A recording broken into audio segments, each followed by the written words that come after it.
Bonjour tout le monde et bienvenue. Je suis Bob Proctor. Je vais vous parler d'un sujet qui a littéralement changé le cours de ma vie. C'est un sujet que peu de personnes comprennent. Mais ceux qui le font vivent une meilleure vie que ceux qui ne le font pas. Un Espagnol a dit une fois, « La belle vie est chère ». Un Espagnol a dit une fois, « La belle vie est chère ». Il y a une autre manière de la vivre qui ne coûte pas autant, mais elle n'est pas top. Beaucoup de ce qu'il dit est vrai. Il y a longtemps, un homme m'a donné ce livre. Réfléchissez et devenez riche. J'étais fauché. J'ai toujours été fauché. Je n'avais jamais d'argent. J'avais 26 ans, je n'avais que 2 mois de lycée et je n'avais pas d'expérience dans le business. Il m'a dit, « Bob, lis ça. Fais ce que je te dis et tu auras tout ce que tu voudras. » Sur le moment, je n'avais pas cru en tout ça. Mais je lui ai fait confiance. Et j'ai dit, tout ce que je veux, c'est un peu d'argent. J'ai compris que si j'avais assez d'argent, tous mes problèmes partiraient. Regarde, je gagnais 4 000 $ par an, et j'en devais 6 000. Si j'avais dépensé chaque centime que je possédais, ou que j'avais, en 18 mois, j'aurais été fauché. Je ne croyais pas que je pouvais changer ça. Est-ce que tu sais qu'en une année, je gagnais 15 000 $ par mois? Je suis passé de 4 000 $ par an à 15 000 par mois, en une année, et je n'étais pas plus intelligent. Tu n'as pas besoin d'être très intelligent pour gagner de l'argent, mais tu dois comprendre quelques règles de base. Et c'est de ça que je vais te parler. Tu vas remarquer ici, où il y a écrit « Money » sur l'écran, qu'il y a une jeune femme ici, et moi-même. C'est ma partenaire de business.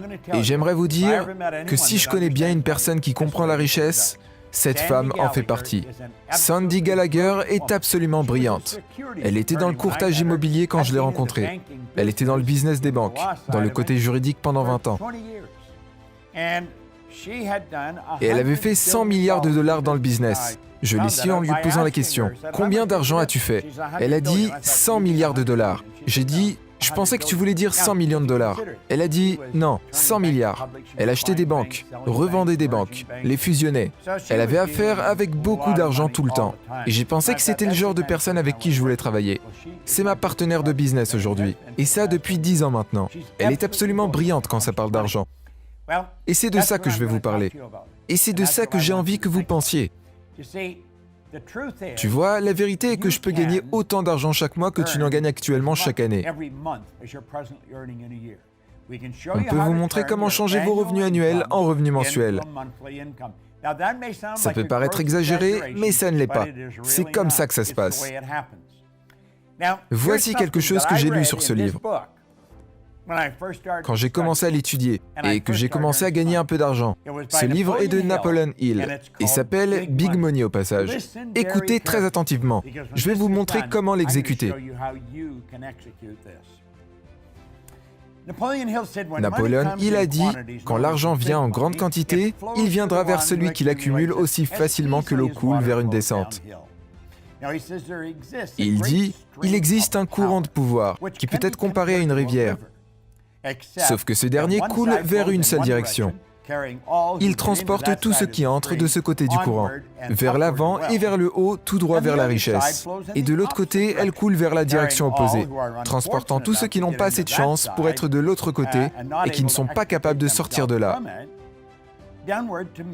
droit vers la misère et la pauvreté. Maintenant, il dit, chaque personne qui a accumulé une grande fortune a reconnu l'existence de ce courant de vie.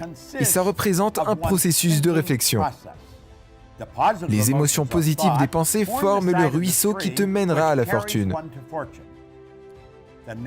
Les émotions négatives des pensées forment le ruisseau qui te mènera à la pauvreté. Maintenant, il dit, ces chemins sont d'une grande importance pour les gens qui suivent ce qu'on dit. Ici, pour l'accumulation des richesses, pour les gens qui sont du côté du courant qui mène vers la pauvreté. Ceci pourrait être comme une arme, avec laquelle tu pourrais te propulser vers l'autre côté du courant. Mais ça peut t'aider uniquement si tu passes à l'action. Le fait de le lire seulement ne vous sera pas bénéfique d'un côté comme de l'autre. Maintenant, il dit, la pauvreté de la richesse change des fois de place. La pauvreté peut, et c'est généralement le cas, volontairement prendre la place de la richesse. Mais quand la richesse prend la place de la pauvreté, ce changement est produit grâce à un plan bien conçu et qui est exécuté avec précision. La pauvreté n'a pas besoin de plan. Elle n'a besoin de personne, car elle est impitoyable. La richesse est timide. Elle a besoin d'être attirée. On en a parlé dans le secret. Tu as besoin de l'attirer. Je pense maintenant que vous allez apprécier ça. Premièrement, l'argent doit être gagné. Et il y a une loi qui gouverne l'univers. Tout marche avec des lois. Comme l'a si bien écrit Ralph Waldo Emerson, sur la loi de la compensation. Et la loi de la compensation est exacte. La loi de la compensation dit clairement que le montant d'argent exact que tu gagneras dépend de 3 points. Numéro 1, l'envie pour ce que tu fais. Numéro 2, ton habilité à le faire. Et numéro 3, sa difficulté. C'est qu'il y a un changement de soi. Il y a de fortes chances que ton envie de le faire soit déjà là. Tu n'as rien à faire pour ça. Le numéro 3 prend en compte le numéro 2. J'ai pensé pendant longtemps et j'ai réalisé que c'est très vrai. Maintenant, tu vois, tu n'as qu'à te focaliser sur l'un des 3 points, et c'est le numéro 2. Ton habilité à le faire. Peu importe ce que tu fais, tu voudras toujours être le meilleur dans ce domaine. Continue à travailler pour être le meilleur dans le domaine que tu fais. Et il n'y a pas de compétition. Tu es ta propre compétition. Deviens fort dans tout ce que tu fais et maîtrise-le. Maintenant, je veux que tu penses à ça. Il n'y a seulement que 3 stratégies pour gagner de l'argent. Seulement 3 stratégies. Concentre-toi bien. C'est M1, M2 et M3. Maintenant, avant que je commence, il faut que tu graves ça dans ton esprit. Si tu n'apprends pas à tes enfants comment gagner de l'argent, il y a de fortes chances qu'ils n'apprennent pas. L'école ne nous apprend pas à gagner de l'argent. Tu peux aller dans ton école, tu peux aller à Harvard, Oxford, Stanford, peu importe. Ils ne t'apprendront pas à gagner de l'argent. Ils t'apprennent comment l'investir. Ils t'apprendront à l'épargner. Ils t'apprendront à faire des comptes. Mais ils ne t'apprendront pas comment le gagner. Maintenant, il y a 3 stratégies. Si tu veux apprendre ça à tes enfants, apprends-leur le numéro 3. Commençons d'abord avec le numéro 1. Numéro 1, la stratégie est utilisée par 96% de la population. Et elle ne marche pas. Elle n'a jamais marché. Et là, c'est quand tu échanges son temps contre de l'argent. Tu vois, cette stratégie a un gros problème. Et ça s'appelle la saturation. Si tu n'as plus de temps, peu importe à quel point tu es productif, peu importe combien d'argent tu gagnes par heure, tu seras à court de temps. Tu échanges ton temps pour de l'argent. Ça ne marche pas. Ça ne marche pas. Le numéro 2 est une excellente stratégie, mais elle est utilisée par seulement 3% de la population. Le numéro 2, c'est quand tu investis de l'argent pour gagner de l'argent. Maintenant, les gens qui sont dans la stratégie numéro 1, ils en entendent parler. Ils épargnent une petite partie de ce qu'ils gagnent et ils investissent. Mais ils ne savent pas comment les investir, et ils perdent généralement leur argent. Si tu veux investir de l'argent, il faut que tu saches vraiment ce que tu es en train de faire. Ou tu peux aller vers quelqu'un qui a prouvé qu'il sait ce qu'il fait. Numéro 3, c'est quand tu investis de l'argent pour gagner plus d'argent. Maintenant, tu ne dois pas te focaliser sur les 2 premières stratégies. La seule que tu dois prendre en compte, c'est la numéro 3. Elle est utilisée environ par 1 personne sur 100. Et c'est ce groupe qui gagne la majorité de l'argent. Et je vais te dire quelque chose. Je pensais qu'il était très intelligent. Certains d'entre eux ne sont pas très intelligents. Je gagnais plus d'1 million d'euros par an. Et j'ai commencé à analyser ce que je faisais. Comment j'arrivais à le faire? Je me suis retrouvé dans le M3. Je ne savais pas ce que je faisais, mais je le faisais. Et j'ai été élevé à croire que si tu voulais gagner beaucoup d'argent, il fallait être très intelligent. Je savais que je n'étais pas très intelligent, mais je gagnais beaucoup d'argent. M3 est utilisé par 1% de la population, qui possèdent 96% des richesses. Ces gens multiplient leur temps en mettant en place plus de sources de revenus. Maintenant, c'est la stratégie. Comment mettre en place plusieurs sources de revenus? Certaines personnes le font en travaillant sur plusieurs jobs. Mais là, ce n'est pas plusieurs jobs, c'est plusieurs sources de revenus.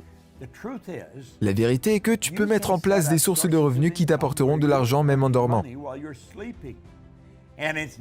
Et ça n'a jamais été aussi facile qu'aujourd'hui. Avec Internet et avec la façon dont on travaille, mon gars, tu peux le faire. Et nous revoilà. Ce que nous voulons te montrer, c'est comment transformer tes revenus annuels en revenus mensuels. Sois attentif à ça, car ceci est super important. C'est très important. Ça peut se produire en ayant plusieurs sources de revenus. Si tu cherches dans l'histoire, tu vas trouver que toutes les personnes riches avaient plusieurs sources de revenus. Il n'y en avait pas une seule. Il y avait plusieurs sortes de revenus différentes. Je ne suis pas très sûr de combien j'en ai. Je ne cherche même pas après eux, car c'est quelqu'un d'autre qui s'en occupe. Sandy a une équipe de personnes, ma partenaire de business, qui gère nos sources de revenus. Soyez avec moi et écoutez ce que je vais dire. Notre monde change, et ça, on ne peut pas le nier. Tu sais, Alvin Toffler a écrit un livre aux alentours de 1970 qui s'appelle Future Shock, et il a parlé des changements qui allaient venir. Je travaillais chez Earl Nightingale et Lloyd Conant en 1970 et c'était un livre très populaire sur la Nightingale Conant Corporation. On l'étudiait et on se moquait de certaines prédictions. On disait « c'est impossible que ça arrive. Si tu reviens 40 ou 50 ans en avant, Toffler te l'avait pas prédit d'une manière aussi grande. Il est décédé il y a peu, il a dit quelque chose avant de mourir, que tu devrais te rappeler. Il a dit « Les illettrés du XXIe siècle ne seront pas les gens qui n'arriveront pas à lire et à écrire. Mais ce seront les gens qui n'arriveront pas à apprendre, désapprendre et réapprendre. La plupart des choses qu'on a apprises jusqu'à maintenant, nous devons les désapprendre et réapprendre quelques nouvelles règles. Je désapprends et j'apprends tout le temps. Et je vais te dire quelque chose que j'ai appris, que notre monde change. Il ne devient pas plus grand. Le monde devient plus petit, mais il se contraste. Et voici quelque chose d'autre, qui est très important. Tu peux avoir des business partout à travers le monde.